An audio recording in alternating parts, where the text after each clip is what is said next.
Lundi 23 novembre 2020, première destination, le Burkina Faso, avec le quotidien L'Information pour tous. On y fait le point des élections couplées du 22 novembre 2020. Les Burkinabés sont sortis voter, dit le journal. Une actualité qui revient en manchette de l'Observateur Palga, qui ici évoque de nombreux problèmes organisationnels. Et s'il doit y a de rentrer dans les détails, les Burkinabés aux urnes, relative affluence, ambiance dans les sièges des partis, le constat des observateurs et les résultats de quelques bureaux de vote. Juste à côté en Côte d'Ivoire, où le cap des élections a déjà été passé, Fraternité Matin-Titre présidentielle 2020, Ouattara reçoit les félicitations de la Russie, de l'Égypte et des Comores. Et juste en dessous, le journal rend hommage à Sidi Diallo, président de la Fédération ivoirienne de football. Le monde sportif en pleurs. CAF, joueurs, dirigeants et amis saluent la mémoire de l'illustre disparu.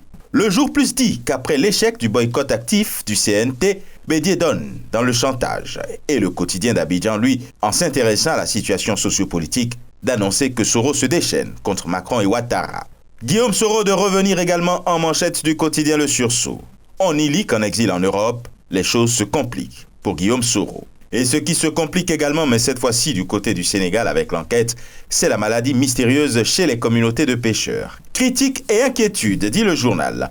Et Libération estime, en ce qui concerne les origines de la maladie qui affecte les pêcheurs, que c'est le flou total. Et l'Observateur sur cette actualité de dire que la piste du virus a été écartée et que l'origine de la maladie des pêcheurs serait toxique, selon ce que révéleraient les analyses réalisées par l'Institut Pasteur de Dakar.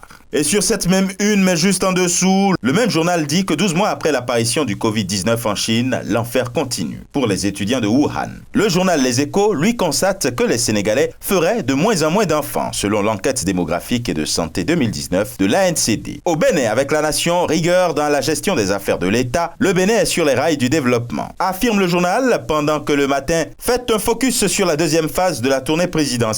De bonnes nouvelles dans les collines, apprend celui-ci. Et le confrère de la matinée, lui, de nuancer tout ça. Tournée présidentielle à travers le Bénin, agitation de l'Aude et le peuple croupi sous la misère crasseuse.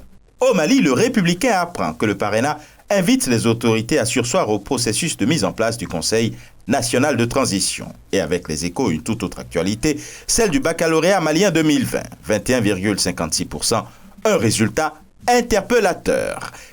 Au Gabon, dans sa livraison du jour, l'Union titre « Les règles du jeu ». Le Conseil des ministres de la veille, avec l'adoption de 2 projets de décret, avait annoncé la couleur. Samedi, à l'occasion d'une conférence de presse, 3 membres du gouvernement ont tenu à préciser la règle en vigueur à l'avenir au sein des régies financières.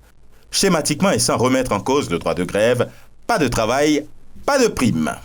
Au Togo, Liberté écrit que 10 ans après la mise en service de la centrale de contour global, plus de 160 milliards de francs CFA ont été payés sur les 500 milliards et que la CET croule sous les dettes.